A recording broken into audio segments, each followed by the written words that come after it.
Hello, welcome to episode 7 of the DisExplorers podcast. Each week, we explore Disney parks, cruise line, movies, and general Disney culture.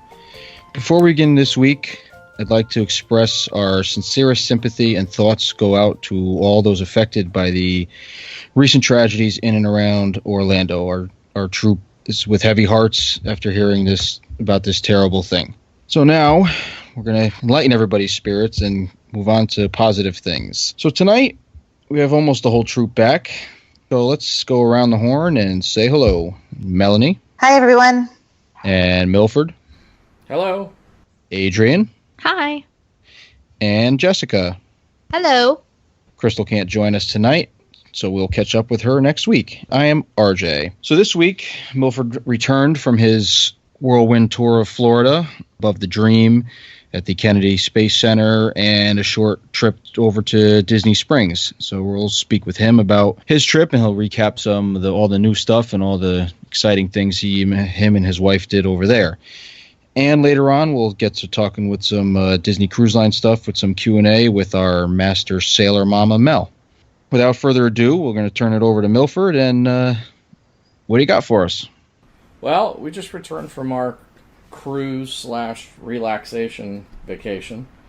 We took a group of 15 of us, counting my wife and I, to Florida for a week. We got down there on Saturday, June 4th, after we drove 15 and a half hours to get down there. Kind of hung out on Saturday at the port, visited Ron John's store there at Cocoa Beach, which was kind of cool. Hung out at the beach for a little bit. And then Sunday morning, a group of us got up and took off and went over to NASA for the day. That's NASA, like the Space Center, not Nassau, the island, which I'll talk about later during the cruise.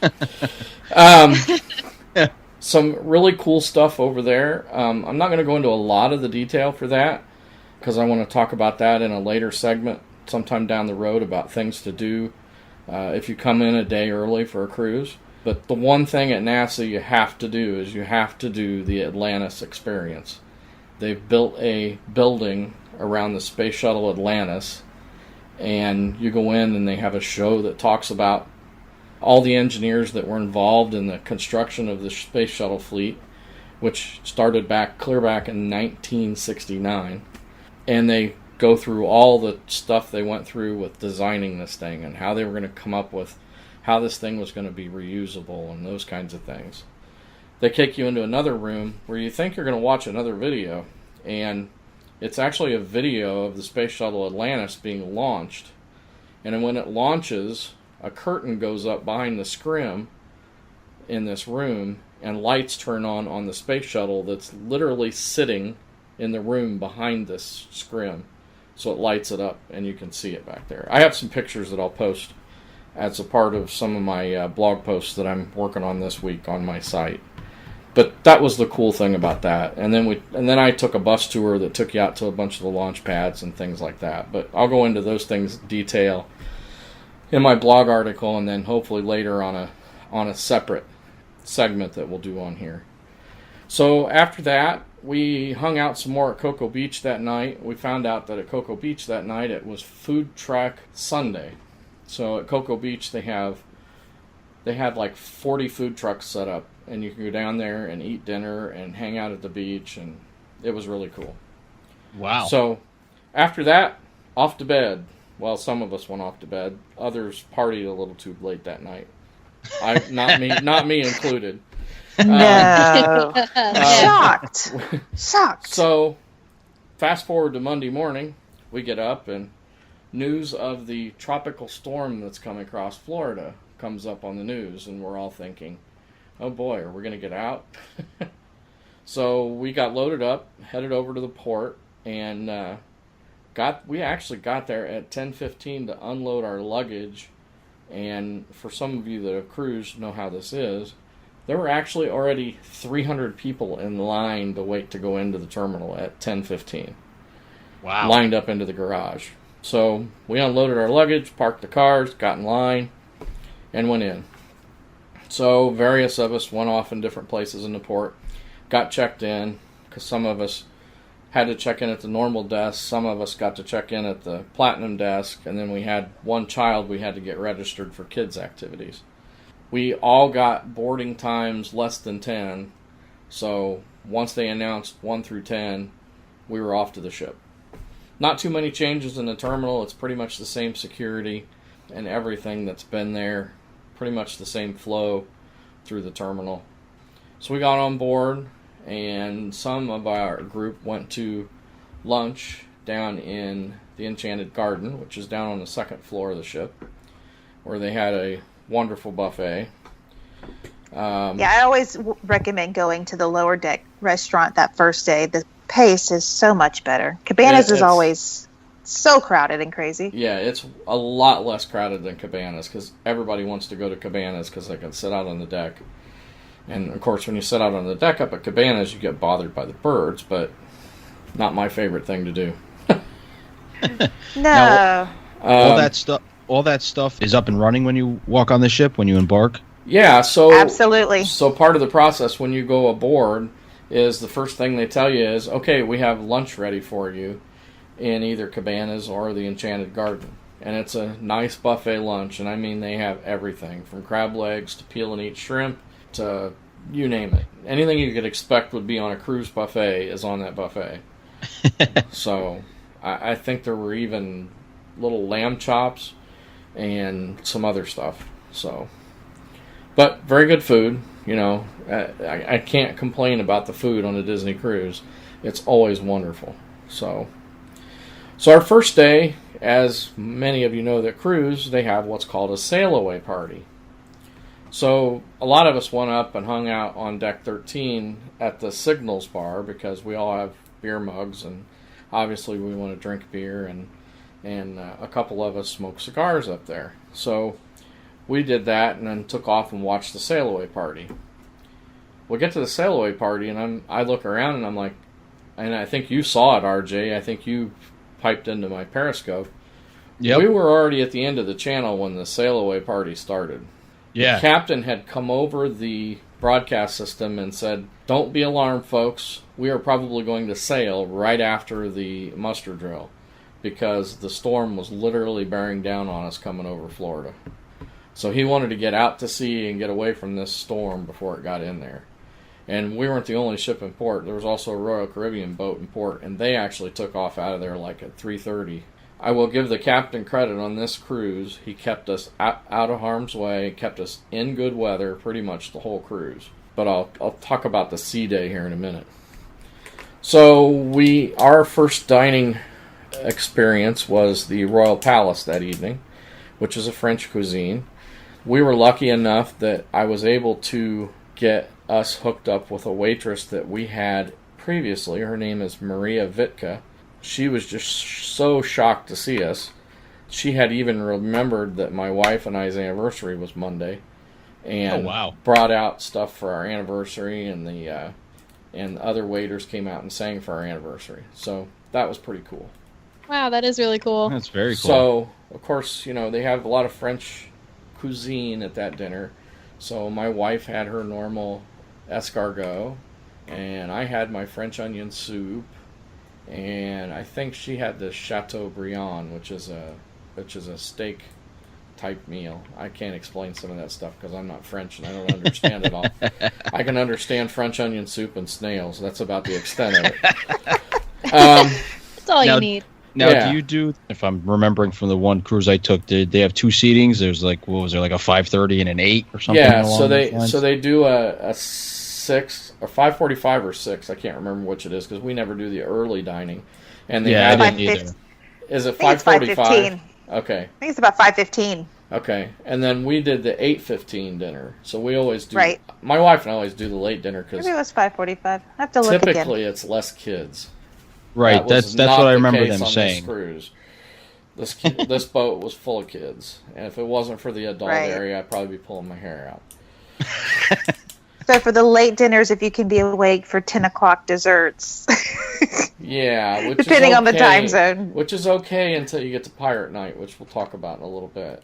Absolutely. So that was the first night. After dinner, we hung out at our typical places. We went and hung out at the Skyline Lounge, which they do martinis in there with nice little glow cubes. And you get to watch the skylines change between a few different cities. Chicago, New York, Rio, Paris, and Hong Kong. I think I got them all.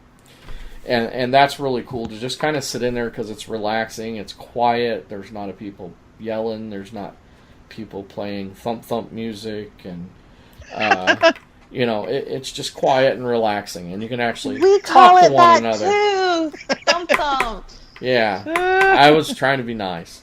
That's great. No, when my niece was young, she called it thump music, and this was 15, 16 years ago. She'd go, that thump.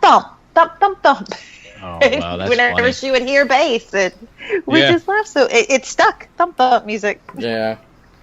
So that was pretty much the end of our first night. Upon returning to our room, we had a nice little elephant towel sculpture on our bed. I think I posted pictures of that. If I didn't, I will. Next morning was Nassau Day. And Nassau Day is usually okay with my group because they like to go to Senior Frogs. The sad part is don't cruise the first Tuesday in June. Tuesday was election day in Nassau.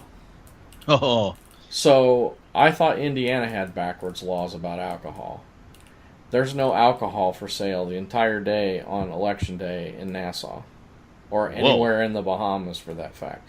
Whew. So the captain came across the intercom that morning and said, we got something we learned about that we forgot to maybe tell everybody, and that's that Nassau is on election day today, and there will be no alcohol sales on the island at all. And I mean, you could hear the boos across the ship. I can imagine. Jeez. Oh my. So I hadn't planned on going to the island at all because I've been so many times to Nassau. A couple of guys in our group decided that they wanted to go, and they kind of coerced me into going. We kind of went in and walked through the shops and, saw what we could see. I will tell you, I've never been harassed more in my life than that day. If any of you have gone into Nassau, there's always people trying to sell you stuff.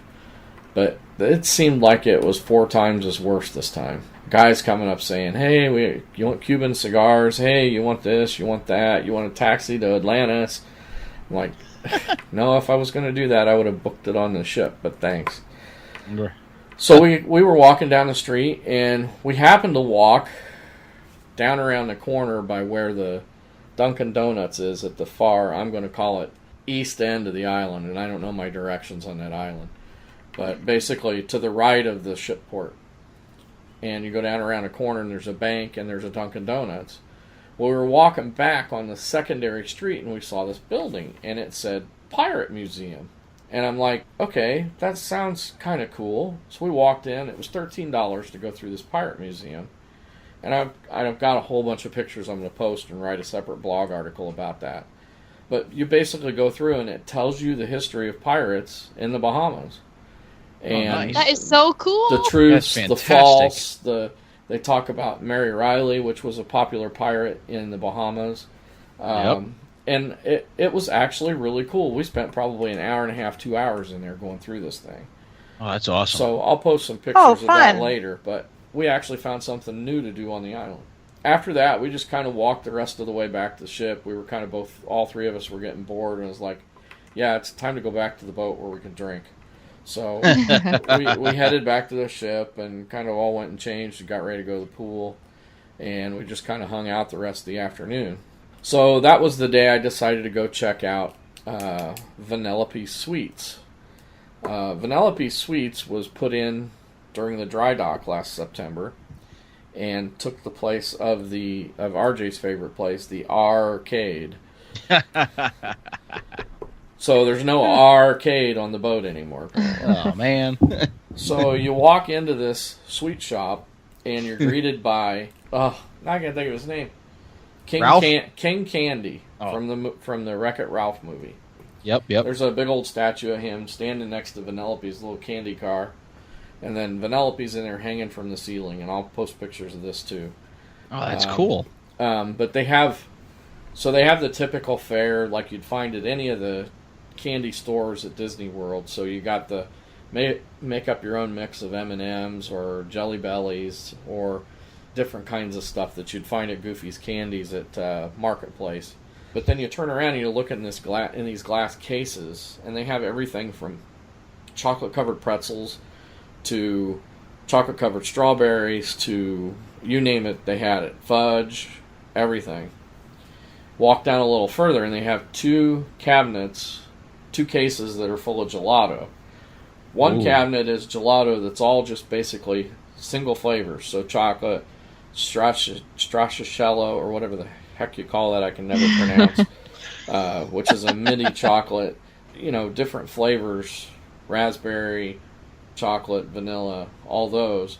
Then you walk to the next case, and I about fell over, because they have gelato in about every other flavor you can think of. They had one that was called Candy Explosion, and she gave me a taste of it. It tasted like cotton candy with the, how they do that confetti cake? Yep. With the little things in it. Oh, it yeah. tasted like that. Yeah, so it was like cotton candy flavored gelato with that in it. Wow. I ended up settling on the honeycomb gelato, which did it taste like the cereal? No. If any of you remember as a kid, you remember a candy called sponge candy? No. It was really light and fluffy. It was basically made with brown sugar. You poured vinegar in it and then dumped baking soda in it, and it fluffed up. My grandmother used to make it for us when we were kids. That's what was in this gelato, and oh my god. I mean, it's just pure, like, caramel explosion in chocolate gelato. Yeah. It was good. Huh. So, from there, we went to dinner, and that was our Animator's Palate Night. So, one of my favorites, because you get to talk to Crush at dinner. So, Maria, my good friend, the waitress, she took care of us. She actually got Crush to talk to 3 people in our group, so that was kind of cool. And the kids were even the older kids were, like, fascinated with this thing. I mean, how is he doing that? How does Crush talk to me at my table? He can't see me from that TV screen. So they kind of like that. That was typical Animator's Palate Fair. I think my wife had the beef tenderloin. I think I had the beef tenderloin. Good food all around. I never disappointed with any of the food in any of the dining rooms. So that ended that night, other than that we went and watched Match Your Mate in the Evolution Bar, which, if you've ever watched Match Your Mate, it's always a hoot. They find some couple that's been together for 40 years, and somebody that just got married, and somebody that's just wild and crazy that's in between. And it usually gets interesting because they ask some pretty provocative questions that I won't go into on here. I remember doing that on our honeymoon. Yes, they. Oh goodness! Oh no! They go as far as they can for a Disney cruise. So what I found interesting about Evolution, on past cruises that we've been in, after the main show happens, Evolution turns into a dance club. That didn't happen on this cruise. Pretty much, Evolution closed at midnight, and they threw everybody out and locked the doors. They did have a DJ out at the District Lounge, which is the one in the middle that everybody kind of walks through to get to Evolution and to 687. So they did have a DJ out there, but I will say that wasn't very busy at all. I was kind of disappointed in the amount of, after the main entertainment in the club, they didn't really have anything going on. So that pretty much ended that night. Next day, on Wednesday, was Castaway Key. Not much change. Woo-hoo! Not much change with the island. I mean, it's the island. I mean, it's beautiful. I didn't personally go to the island this trip because I wanted to stay behind and enjoy the Aquaduct and the pool on the ship. So that doesn't compute. What doesn't compute? Not going on Castaway Key. Yeah, I've been so many times.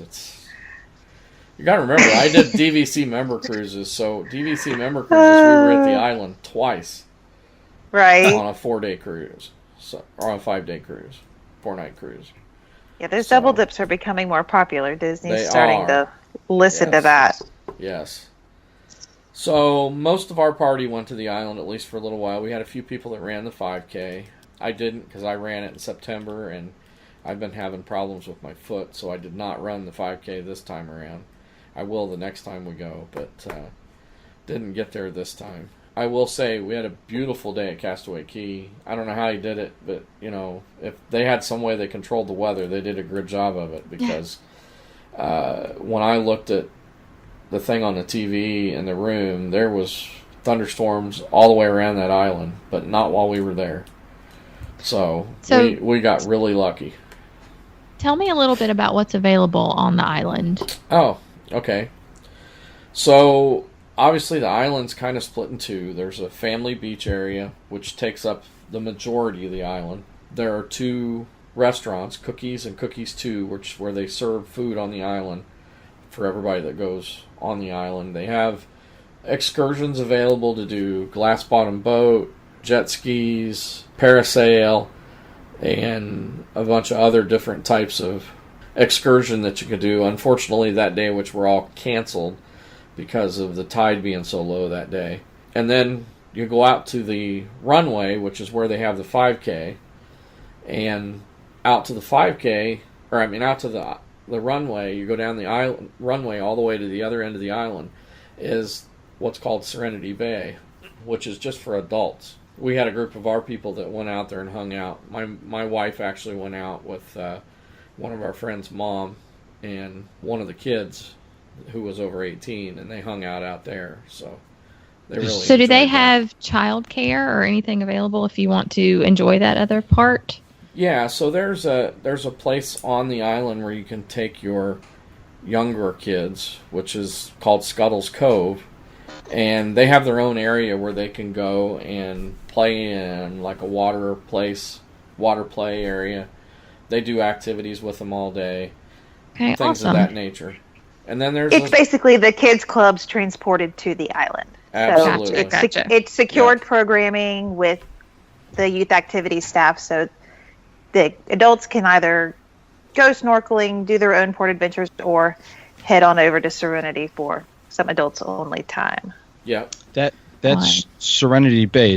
That's the one that waist deep, like for as far as you can see, you can just literally just sit in the sand and it's like just hang out in the water. For the most part, there is an area that you can walk out to that's usually pretty shallow. There's a sandbar out there that we go visit all the time. That usually it's like the water's no higher than your waist going out there.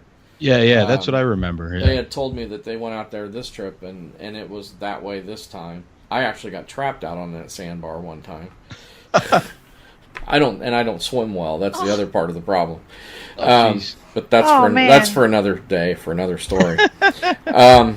Yes, I really want to hear that story one day. The other part about Serenity Bay is they also have an adult area for food out there and their own bar. Yes, I remember that. Yes. So it's the Castaway Flyout Bar, which is out there, and it's named that because of the runway. And they have really good food out there compared to what they have in the regular area. The regular area usually has barbecue chicken, barbecue ribs, cheeseburgers, and chicken. But you go out there and they have everything from ribeye to mahi-mahi to salads, hot dogs, hamburgers, and they had a couple different kinds of steak the last time I was out there. So that's always good. Always good.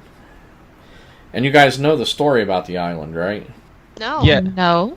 So the island, before Disney actually leased it, they leased it for 20 years, so it's actually coming up for lease here soon, was a drug runner's island.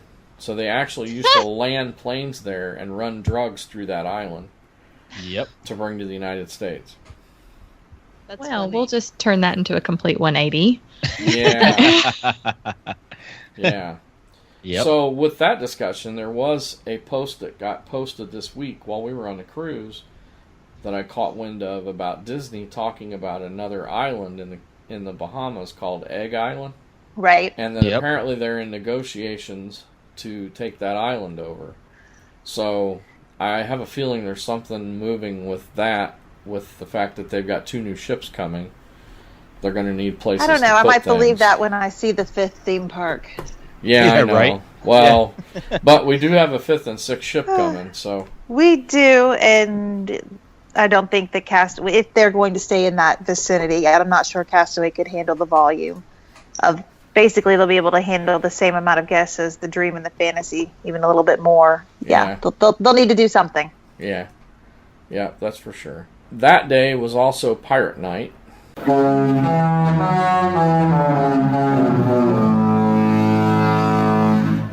So Arg. we all got ready and went back. Everybody else came back to the ship. We hung out for a little while, and we all chose to not do dinner that night in the regular dining room because several of us have done the Pirate Fair dinner in the dining room before, and we really, really wanted to do the pirate buffet after the party.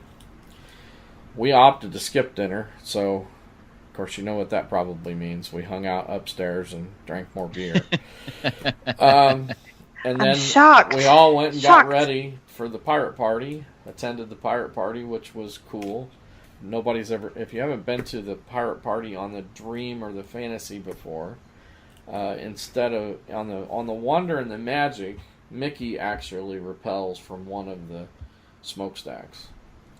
On the Dream and the Fantasy, Captain Jack repels from the smokestacks. Nice. And I love and the Captain guy Jack. they have playing Savvy. him, the guy they have playing him is just Spot outstanding. on. You would think it was Johnny Depp. I swear to you. It's You not would think really it was him? Johnny Depp. It was not. No, it wasn't him. It could be. You never know. Could be him in That's Are you disguise. saying You Captain never Jack's know. not real? Yeah. Come on. Okay. Keep the magic alive. Okay. Sheesh. So, Captain Jack repels from the smokestack, and they have their little battle, and they're battling over this gauntlet, which is basically nothing more than a armored hand. And Captain apparently it has powers beyond belief. He's fighting over it with the bad pirates, and eventually he gets them to all come his way and goes up on the stairs, and he says, "Okay, let's get this party started. Let's see what this little beastie can do." And he raises it in the air, and it fires a firework out of the end of it, and that's what Nice. starts the fireworks show, Oh, cool. which is really cool. I love the fireworks on the cruise ship. Yeah, that's got to be cool to see. So after that, we go to this pirate buffet, and oh my god, I now know why I never usually have done it. And they had so much food on this buffet. I mean, they had lamb. Okay, so they sell lamb shanks at Gaston's Tavern back there in Fantasyland, right? Yep. They had lamb shanks on the bar. Nice. Grab one, eat it like a turkey leg. Ooh. They had turkey Yes. legs. They had Mexican Hot Pockets, which are basically like little roll-up Mexican things that they cut in half and put cheese on. Fruit, watermelon, you name it, they had it. I mean, everything was on this bar. And then desserts on top of all that. So, and they were all piratey themed desserts. I mean, they were not stuff that we had on other days of the buffets and that in Cabanas. So that's where they have the pirate buffet, is actually in Cabanas. They use half a Cabanas for this pirate buffet, and surprisingly, there were a lot of people eating this buffet. Wow, cool. So that was pretty cool because we'd never done that before, and that was one thing my wife and I had on the bucket list to do this cruise. That pretty much ends that day, except for us hanging out in the skyline again, and then the next day was day at sea, and also my birthday.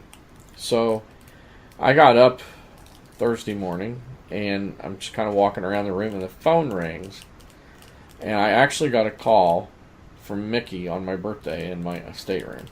Nice. Aww. So I Nice. thought that was pretty cool. That's awesome. Got my shower. and Well, that's my- cool and because my son didn't.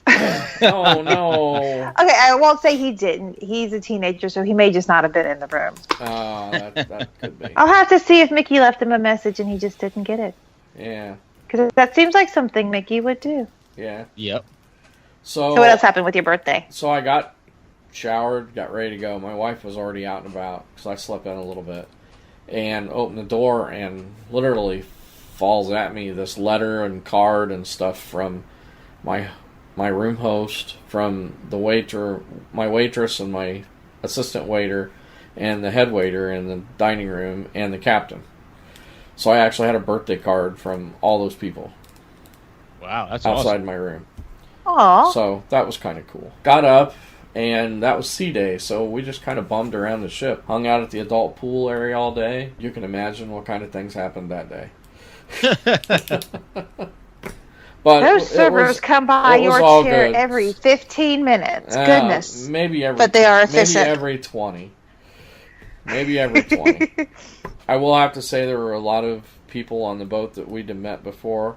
Bonita, who was one of the bar servers, was actually she was working the adult bar at the Cove pool while we were on the ship, and she remembered me as well, so she took very good care of us. And as all the staff on that ship does, they take very good care of the people that are cruising. I've never gotten bad service on the boat. Oh yeah, the crew members are wonderful. Yeah, I'm trying to think of what else happened that day. Other than we did some shopping on the boat. We did go to dinner that night. Dinner that night was in Enchanted Garden. And again, the staff of the restaurant sang happy birthday to me, which was kind of cool. And they did this thing with fireworks, and I still can't figure out how to do it. They had little lights in their hand, and they were shooting them off to each other like a light flying across the room. And I don't know how they did it, but wow. It was kind of cool. And they were making sounds like fireworks going in the air, which was really bizarre. Talented people, I will say that. Let's see. So, other things on the ship. I talked about the District Lounge. 687 Lounge, which is the sports bar. They actually remodeled in the dry dock last September. They actually made the bar bigger, so there's more seats to sit at the bar. They added a few TVs. They've added a menu in there. I don't know if some of you remember, they used to have food outside of there on a little buffet. They still do that, but it's not as heavy items as they used to have. So it's like fruit and little finger things. But like the cheese and crackers and things like that. Yeah, exactly. So, but in the That's bar... That's how they have it at O'Gill's, too. Okay, but in the bar, you can actually... They have a menu, and you can actually order onion rings and things like that, but you have to pay for that stuff, which I thought was kind of odd. The kids all did character greetings all day that day. That was their big thing, even the grown kids. They didn't really have any problems with any of the lines for any of the characters. They went from character to character, and I would say they got pictures with at least 32 characters that day. Wow. Which Holy is a crow. lot. I didn't realize that many were on the ships now. Wow. Yeah, well, I mean, they have all the princesses. They have, obviously, Mickey, Minnie, Goofy, Pluto, Donald, Daisy, Chip and Dale, Captain Jack, any of the Toy Story, so Woody, Jessie, Buzz. They had a guy out there in a Rex costume. And I thought that was weird, but it was a really cool costume. I'm trying to think of who else. Alice was the big deal, and they had somebody dressed up as the Mad Hatter too, because they were actually showing the movie on the ship that day. Oh, that's okay. cool. Alice Through the Looking Glass. So character greetings were good. And then the other thing was the kids area. So I talked about that a little bit. We toured that on the day we got on the ship. They remodeled everything in there except for Andy's room. Andy's room's still kind of there. It doesn't have the bed like it used to have, that it looked like you could walk right under the bed like you were a toy. But it had Slinky Dog, it had Rex, it had the remote control car, it had some of the Army Men, all that stuff in there. The Disney Infinity Room. Oh my god. So there's a room in there dedicated, is it Infinity or Xfinity? The video game. Infinity. It is Infinity. Well, let me sure I was saying it right. So the whole room is dedicated to Infinity. I know they just canceled the game, but I mean, every game, every character you can imagine in the room that you can play. And on like 15 different screens. So several people can play at the same time. Huh. They have of course, the Star Wars room. They have a R2-D2 that you walk up to him and start talking to him, and he starts bleeping back at you and looking at you like you're funny. You can fly the Millennium Falcon. I actually have video of that happening, and that was kind of cool. They have the big round tables that look like the space chess tables from the Millennium Falcon. Yeah, yeah. They don't actually work, sadly. That would have been cool. But Yeah. they have those in there. And then a whole bunch of other little places where you can sit down to a control panel and just kind of move knobs and they beep and do things. So that was kind of cool. And then, of course, they got the Oceaneers lab back there where they can go. And, I think one day a week the kids will make flubber. They do other little science projects back in there. And I think they still have the room where you can actually drive. It looks like you're driving the ship, too.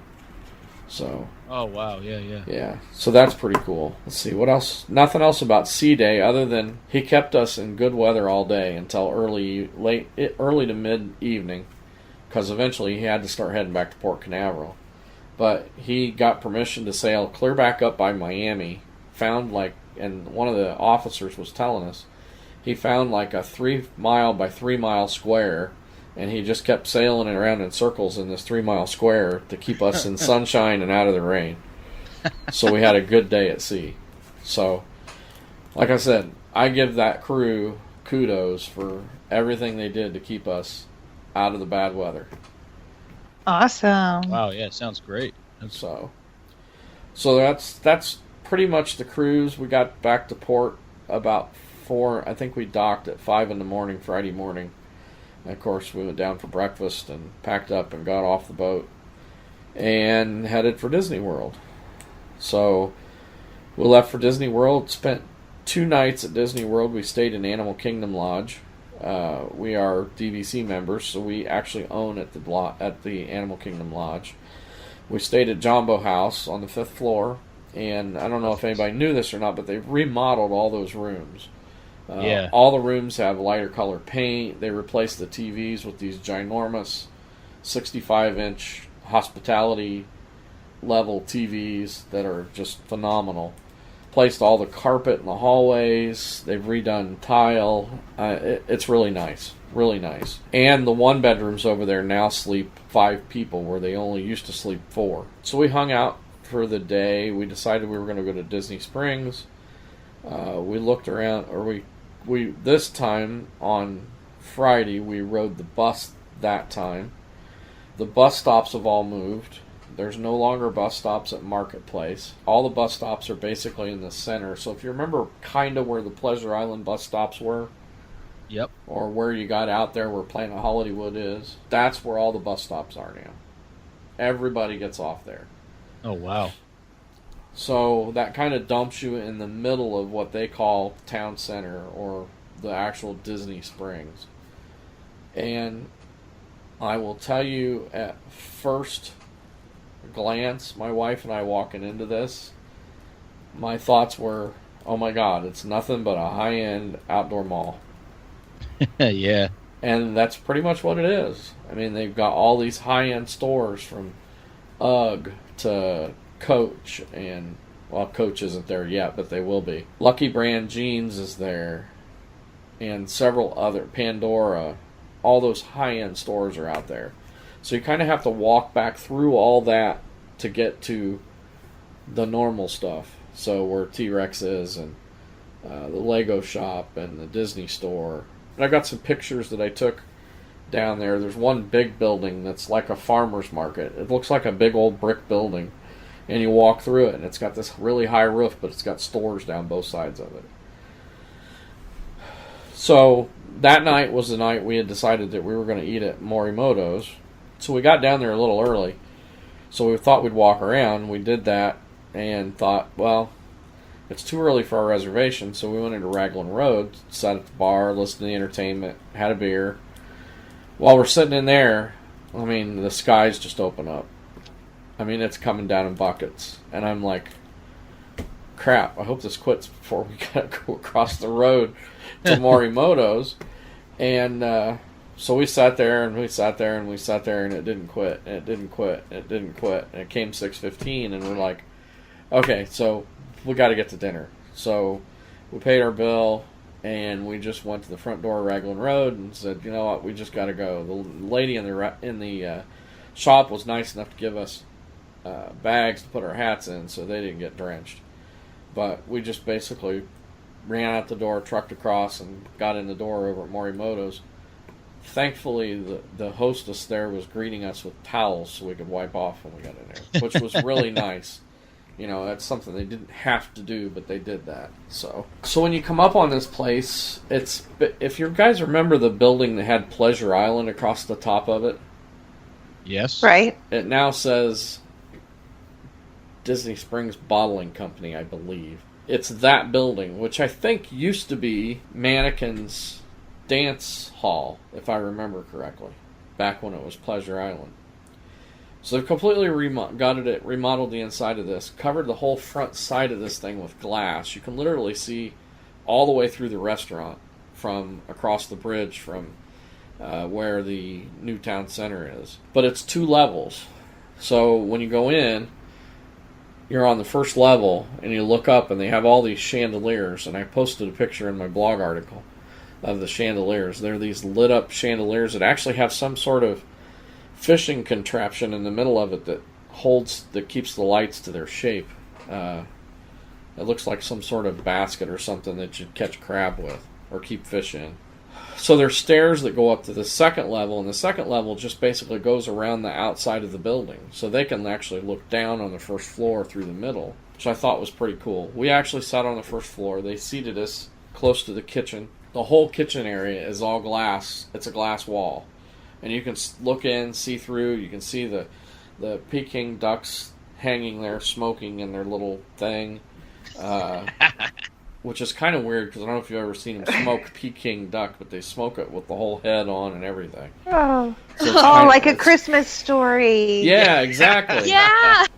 Oh no.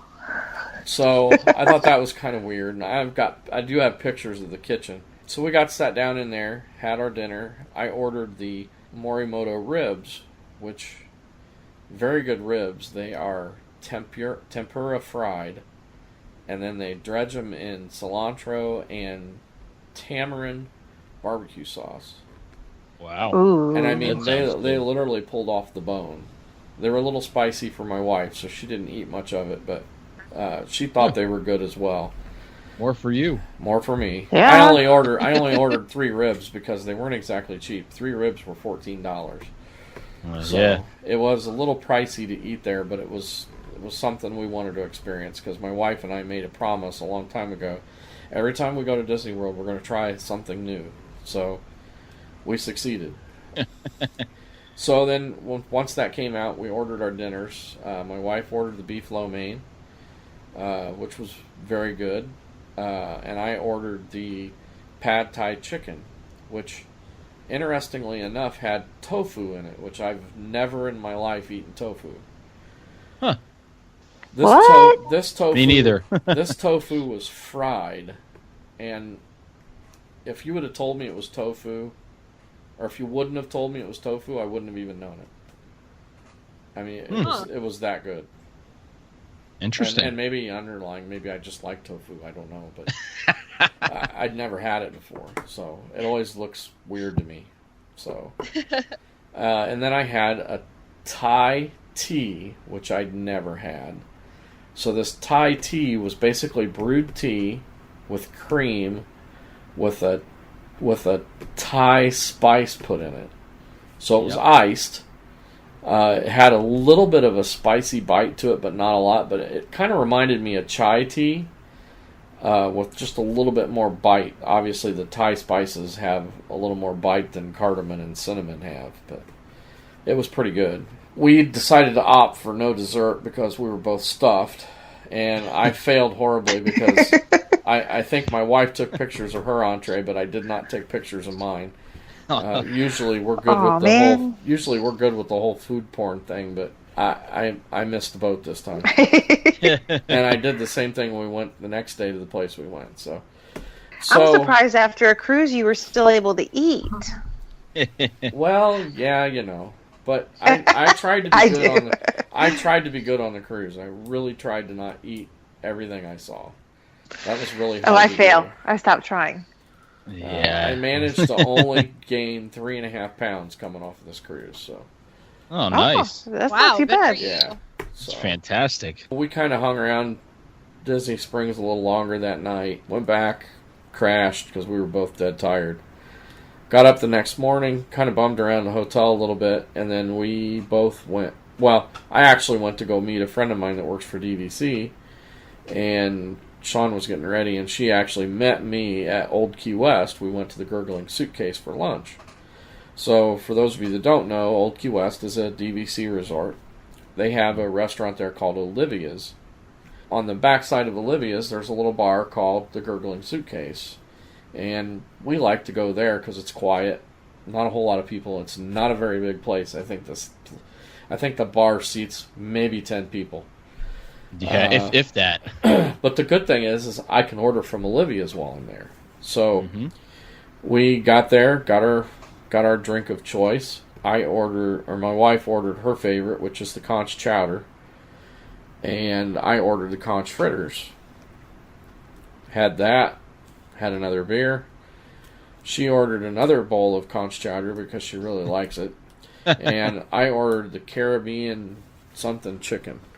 It was like a mango salsa on a grilled chicken with tamarind barbecue sauce. And wow, it was really good. Nice. So I kind of bummed around there for a little bit. Did a little shopping there at Old Key West. And then hopped back in the car because I actually had the car there. And we went back to the resort, hung out at the pool for a little bit. After that, we met up with our good friend Shane, who's a Disney cast member, and we met up for dinner at Deluxe Burger at Disney Springs in the town center area that evening. Boy, was it busy. They had a line out the door. There must have been 75 people in line when we got there to get in line to go in this place. Wow. The hamburgers are all fresh made.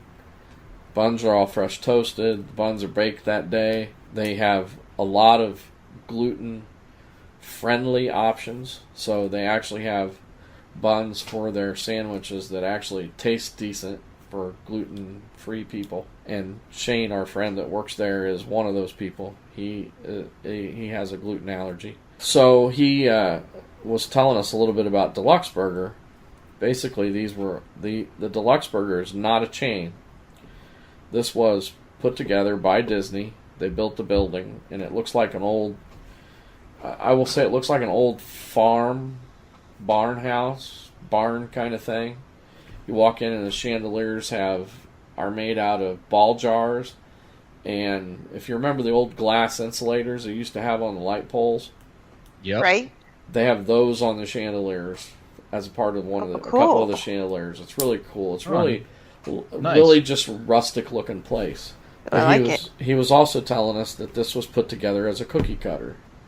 They can take this restaurant concept, pick it up as a cookie cutter, drop it in Paris, drop it in Shanghai, drop it in Hong Kong, drop it in Disneyland, and it's just there. The business plan's there. The cookie cutter design, he can just drop it and go. Wow, nice. So I had the barbecue bacon cheeseburger, which was awesome. They have a decent selection of alcoholic drinks, including Not Your Father's root beer. I'm trying to think of what else. Fries, of course, or onion rings. So that was pretty much it for that. That's pretty much it for the trip. We got up the next morning at 6 a.m. and drove home for 15 and a half hours and got home about 1 o'clock this morning. So thankfully my wife, she does all the driving, so I get to be navigator or sleep. So Nice. it's a good thing. Wow. It's a good plan. Yeah. Yeah, for sure. So that was our trip in a nutshell. If you got any other questions, let me know. But it was a good time. So I have a question as someone that's never been on a Disney cruise. How different are the cruise ships? Is it really that dramatic of a difference depending on which one you pick? Well, the Wonder and Magic are both the same size. The Dream and the Fantasy are both the same size. So the Dream and the Fantasy can hold, I forget the exact number, Mel, but I think it's another 1,000 people. 1,000 The guests. Fantasy and the Dream are at about 4,000 guest capacity, I think. Yeah. Wow. So I'll have there's to look not it a up, but I whole think lot so. of difference in the ships other than the entertainment. I mean, Like, stylistically, they all have you're going to bars. see they're the all, same. Yeah, they're all styled the same. They all have pretty much the same concept for bars. Okay. So I hope that helps. But, It's almost like if you have, I'll compare it to my dogs in my house. We have 2 dogs. They're both Bichon Frises. They're both white. They're both fluffy. They're both about 11 pounds.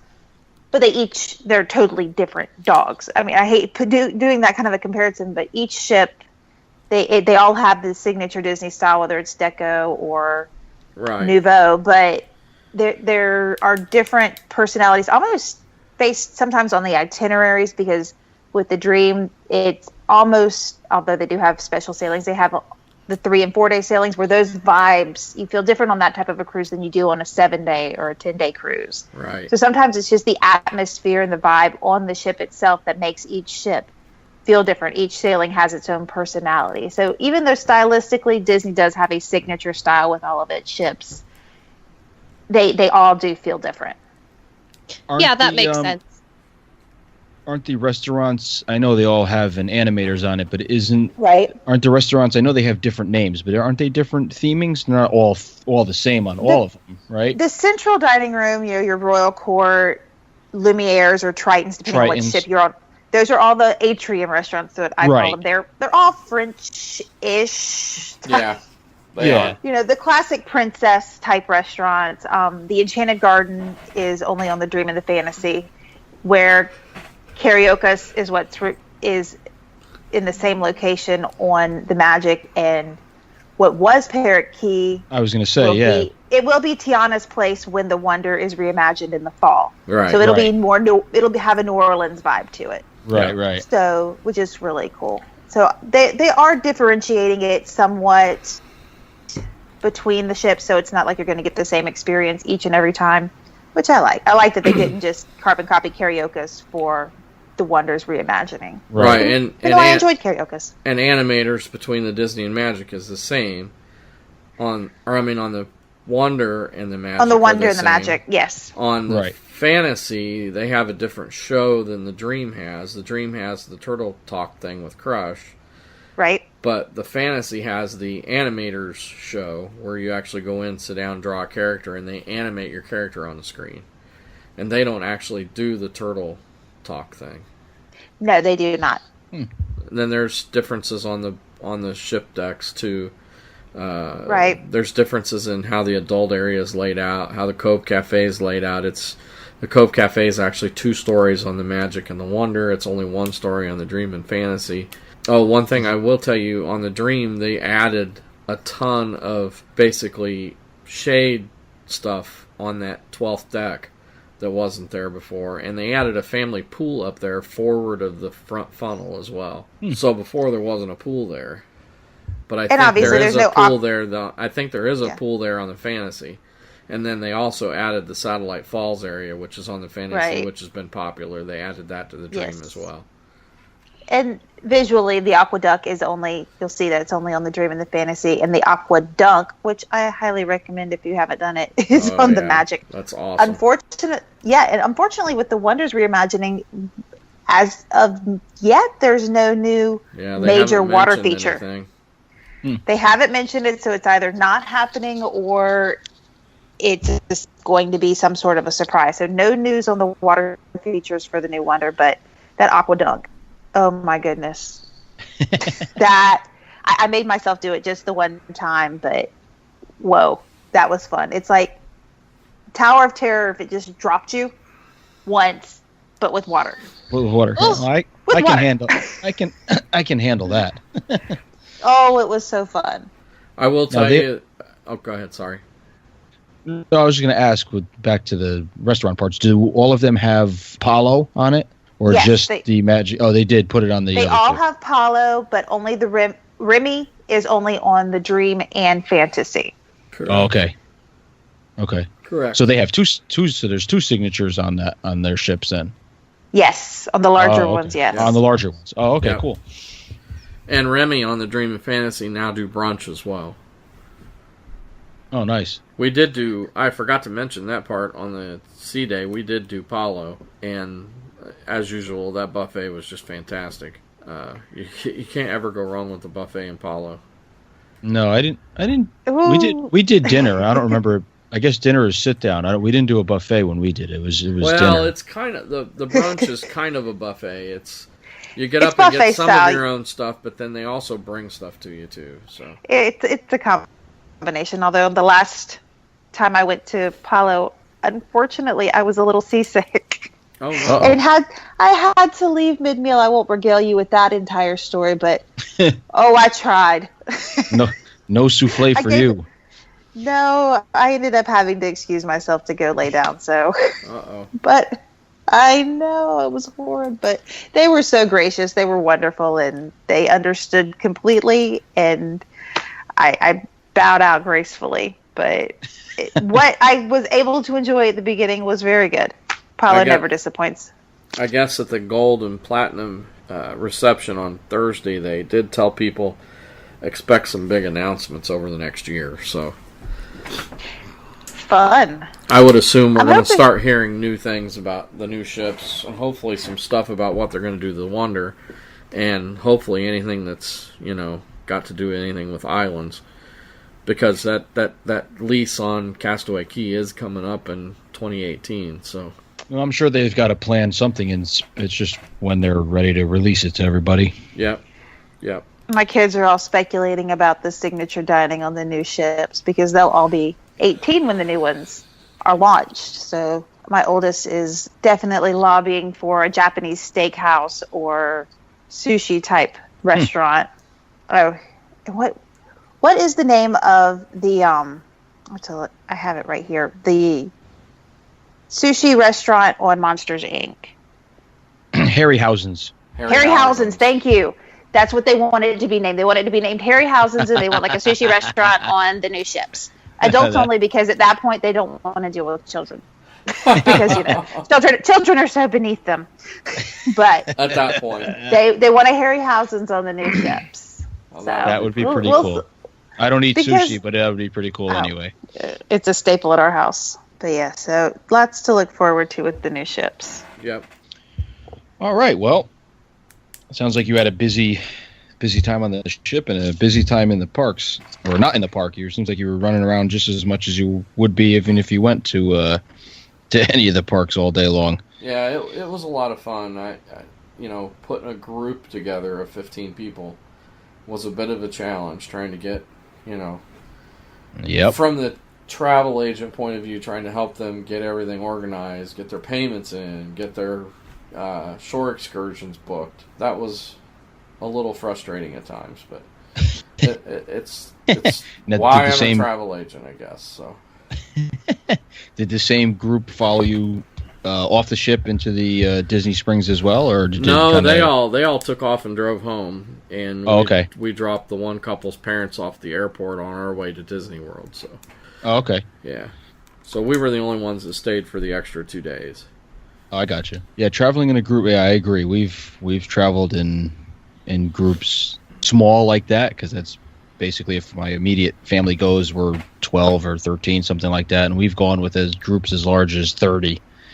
Yeah, with cousins and everything else, and trying to book meals and get everybody together at the same time, and you can't always stay together, but at least you try to convene for meals and nighttime entertainment and stuff like that. But yeah, I don't remember. We had our DisPeeps group. We have a Facebook group called DisPeeps that we cruise together every once in a while, and I never remember that being that difficult, getting everybody organized. But it's people that are all used to doing it, so I guess it probably wouldn't be as bad. No, definitely not. So, but I will have I'll have reviews up on. I already have a review up on Morimoto's, and I'll add some pictures to that. I'll have a review on Deluxe Burger, and a few things from the ship up on my MilfordHutzel.com Milford on the Move blog here probably in the next week. So, all right, excellent. Look forward to looking at that and reading all that. All right, so I guess now we're going to do some more Disney Cruise Line stuff with Mel. Wanted to go over some stuff going on her end and more cruise line stuff. Really quickly, one of our DisExplorers had asked about renting a wheelchair on board for her grandmother, and I can let you know that absolutely not. The Disney Cruise Line is not like the parks where when you go into Magic Kingdom, there's a big, corral of wheelchairs and strollers and things like that. With Disney Cruise Line, it's a little bit different. You do have to bring your own. So while it is extremely wheelchair accessible, all the decks, the accessible staterooms are strategically located to make traveling as easy as possible. You do have to bring your own. But just like Walt Disney World, there are a number of services that you can contact that this is what they do. They bring, whether it's manual wheelchairs or electric wheelchairs, different scooter type or mobility assistance. They are happy to coordinate with you, drop off and pick up. Also, the cruise line rooms that are accessible, they all have a minimum of a 32-inch doorway, which is wider than the standard stateroom, which I believe it's at 26-ish inches for the standard doorway. Yep. And so the accessible rooms have the 32-inch doorway, and then they will have the ramped entrance to the restroom area so that you're not doing the big step up. So there are different ways that Disney Cruise Line accommodates mobility issues. They do have a special services number, which they highly recommend you contact at least 60 days before if they are going to need to make accommodations in your room, whether it's for hearing impaired and you need the typewriter for the phone, typewriter, the TTY for the phone. They have a special services coordinator who will work with you with whatever needs that your party has. So I recommend definitely getting in touch with them if you anticipate having mobility issues on board. And but the theaters are, And you're good on Castaway Key too, because they actually have beach wheelchairs that you can use, that you can transfer to use on the beach. So absolutely. And at Castaway Key, it's one of those wonderful ports where the boat pulls right up to the dock. They have the trams are a short walk away, so even people without mobility issues, the island is bigger than you think. Yeah. Trams, yes. The trams are there. Golf carts are available for people with special needs or for the cabana guests. So there's golf carts, but there are also a lot of paved paths. So if you want to use your own wheelchair on the island, it's perfectly accessible for that. All right. Very good. Excellent. So absolutely, definitely accommodations for all. Cool. Everyone can enjoy the cruise line and Castaway Key. That's what we like to hear, and we wouldn't expect anything less anyway from anything. Absolutely. That Disney does, Whenever there will be an issue, like with the ports that require tender boating, which are those little boats that will take you from the ship to the shore, it's always noted, because obviously we can't control what happens in foreign ports, but they always make notes, so you're not surprised. Right. You know what accommodations are there and aren't there. And that's the same with the port adventures as well. It always lets you know what type of mobility restrictions there are for everything they do, because the last thing you want is for a guest to be disappointed. Definitely. And Disney's fantastic about that. So, yeah. All right. So, does anybody have anything else they'd like to discuss, or does that about do it for now? I think that'll have us for the night. All right, very good. As we like to do at the end of every episode, everybody's going to go around and let you know you can find them on social media, so you can follow all our adventures as well as the troop's adventures over at DisExplorers.com. So Mel, how can we get in touch with you? Well, as you guys know, a lot of things are changing for me this week. I have been, and I'm thrilled to say that I am now the inaugural editor for DCL Prep School. So you can find me over on the DCL Prep School Facebook page before the site launches, which means I have a new Twitter handle and a new Instagram handle. Over on Twitter, I am DCL Prep School, and over on Instagram, I am DCL Prep. So you can find me there. All right. Awesome. And Milford? You can find me on my blog, milfordhutzel.com. That's where I host my Milford on the Move blog. You can also find me on Facebook, Milford Hutzel, and on Twitter at Milford on Move. All right, very good. Adrian? Okay, you can find my blog at wdwbound.com. I am on Twitter at wdwbound_com and Instagram and Facebook at AdriWDWBound. Okay, cool. And Jessica? So my blog is at duchessofdisneyland.com. You can also find me on Facebook at Duchess of Disneyland and then Twitter at Duchess Jessica. All right, awesome. Crystal's not here, but I'll give you her Twitter handle. She is at Disney Brewing, so you can get a hold of her there. And as for myself, you can find me on Facebook at RJ Lucia Jr. and on Twitter and Instagram at BlackPearl454. So with that, we're going to wrap this episode up, and we thank you all for listening, and have a great week, and we'll talk to everybody next week. Bye-bye. Bye. Bye.